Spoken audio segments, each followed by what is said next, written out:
Hi, it's Amanda from the Art of Education, and today I'd like to share with you a simple way to do batiking in your classroom.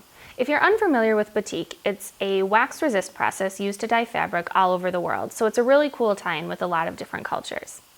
Today, I'm going to do a fall leaf. The reason batiking is great is you can do it with really any subject matter.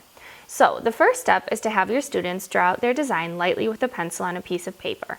I like to keep the paper pretty small because of the next step, which is taking oil pastels and coloring in the entire thing. Now, this is a great way to use up those old little bits of oil pastels you have.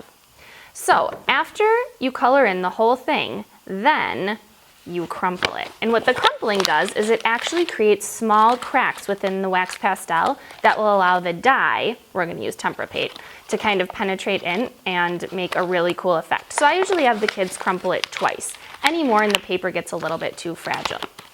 All right, after you crumple your drawing, you open it back up. And then I like to have the kids work on a placemat, which is just an old piece of paper.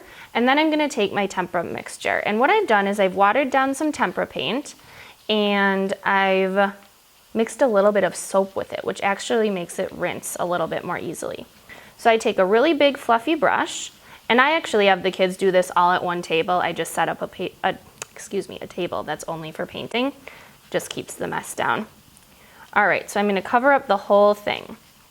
Then what I have the students do is they actually use their placemat like a tray, and they bring this whole thing over to me at the sink.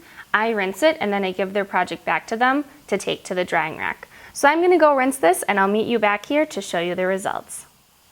Okay, so I'm back from the sink, and I've rinsed all the tempera paint off of my leaf, and this is the result. As you can see, the paint stained the cracks in the oil pastel, giving a really, really cool effect.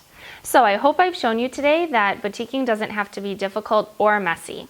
For more art ed resources, don't forget to visit the Art of Education at theartofed.com.